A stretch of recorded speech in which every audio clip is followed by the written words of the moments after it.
Os quadrinhos e os filmes que surgiram a partir das revistas são repletos de heróis e vilões, mas talvez alguns vilões não tenham somente más intenções. Por isso, no programa de hoje, eu escolhi 3 personagens muito conhecidos: Thanos, dos Vingadores, Coringa, do Batman e Apocalipse, do X-Men.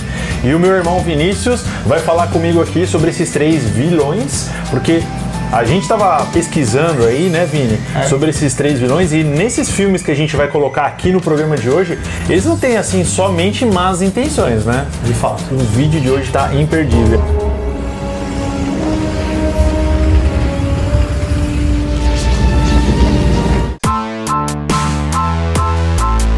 E a gente começa falando do Thanos, que é um vilão do universo da Marvel, apareceu pela primeira vez em Iron Man número 55 em fevereiro de 1973. E no cinema o Thanos apareceu 5 vezes. Thanos tem uma referência grega, é isso?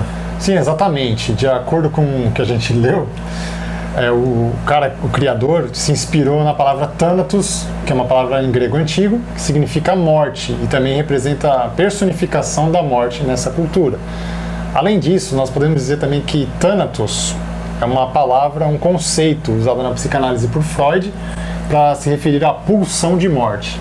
Mas não vamos entrar nesses detalhes. É, melhor não, até porque a gente também não é especialista em Marvel, nem em DC Comics. E nem psicanálise, né? O Vini, ele é filósofo, mas mais que isso, ele adora fazer essa relação de palavras, significados e personagens, enfim. Então a ideia hoje é pegar o que esses 3 vilões têm em comum, porque a gente percebeu que eles não são tão vilões assim, né? Então o que move o Thanos aí? Porque a cena que a gente está mostrando é dos Vingadores Guerra Infinita, e ele participou também agora nos Vingadores Ultimato, né? O Thanos. E foi esses 2 filmes que ele apareceu aí, mais recentes, né? Sim.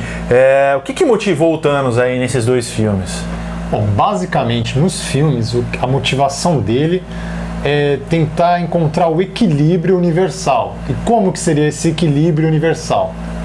Esse equilíbrio seria promovido através de uma eliminação de metade da população de todo o universo, de todas as criaturas. E você fez assim porque ele realmente usa uma luva, né? E essa luva tem os poderes. Isso, exatamente. Esses poderes são mediados pelas joias do infinito, e essa luva é especial para poder possibilitar isso. Qual que é a real intenção de cruzar o dedo e eliminar um monte de gente?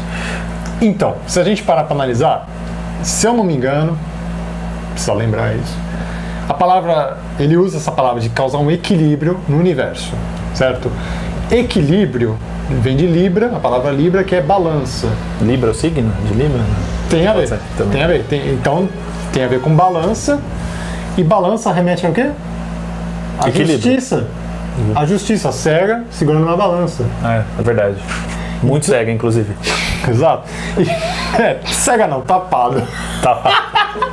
Mas a questão é que ele quer promover uma justiça universal. Matando gente? Infelizmente o método dele não é dos melhores, mas a intenção dele talvez seja. Ele acha que o excesso de população acaba gerando muitos problemas. Esse é o Thanos. Então agora a gente vai falar um pouco sobre o Coringa. O Coringa, ele é vilão da DC Comics e apareceu pela primeira vez em Batman número 1, em 25 de abril de 1940, conforme o cartaz aí que você tá vendo. A origem dele é desconhecida tanto nos quadrinhos quanto no cinema. A gente fez uma pesquisa. E há versões, né? Há versões, ele mesmo, dependendo do filme, ele também conta algumas histórias diferentes de por que ele tem a cicatriz e por que ele é branco. Sim. E esse filme que a gente vai falar aqui é o Dark Knight, né? Isso. Como que você classifica o Coringa? Porque o Coringa tem escritores e fãs que falam que é psicopata, tem outros que chamam ele de assassino, sádico, enfim. Para você, no Dark Knight, o Coringa, como você classifica ele? Com certeza ele é tudo isso que eles classificam, mas eu chamaria essa camada mais exterior do personagem. Pra mim ele é um gênio, não no sentido negativo, não que eu admire o seu lado... Sim, irmão, a gente tá entendendo. Não, eu não admiro ele matar as pessoas, tá? Calma. Tira as crianças da sala. A questão, ele é genial em como ele elabora os seus planos para atingir os seus objetivos, e também é genial porque, no fundo, toda aquela loucura dele tem um certo sentido. Coringa e o Batman são extremos opostos, digamos assim. O Batman representaria mais a razão e o Coringa a falta de razão, a loucura.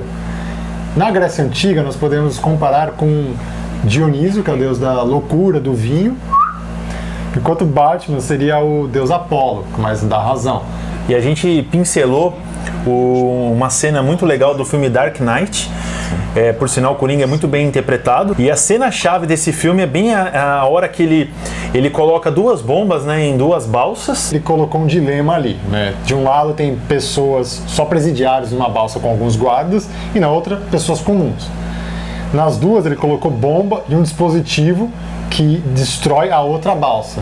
E ele avisou para as duas balsas o seguinte: se nenhum de vocês apertar o botão até a meia-noite, eu explodo as duas. E aí a situação que ocorre é que vai chegando meia-noite, e aí eles ainda não se explodiram. Quem vai acionar o botão para explodir?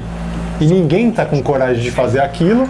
Um cara fala, tudo bem, eu vou e faço, mas chega na hora ele é amarela. O Batman nisso, ele vai atrás do Coringa, né? Nessa hora, acaba duelando com ele ali, e o Coringa quer provar que todo mundo, quando levado ao extremo, é capaz de fazer qualquer coisa. E a fala clássica do Coringa nessa cena, qual que é mesmo? É que a loucura é como a gravidade, basta um empurrãozinho pra você cair. Quer provar pra todo mundo que todo mundo, na verdade, é louco que nem ele, só precisa da condição, da situação certa. O terceiro vilão que a gente traz aqui para discutir é o vilão Apocalipse. O vilão Apocalipse também é da Marvel, apareceu pela primeira vez em X Factor número 6, em julho de 1986. Nesse filme, X-Men Apocalipse, ele volta pro presente. Ele tava lá no Egito Antigo, né, cerca de 3.000 anos antes de Cristo, e aí ficou preso meio que numa tumba e volta. E ele volta inconformado, né? Sim, basicamente, quando ele vivia no Egito Antigo, os mutantes, como ele era o principal, governavam. Então ele era o faraó lá, naquela situação. Qual é a ideia dele? Que os mais poderosos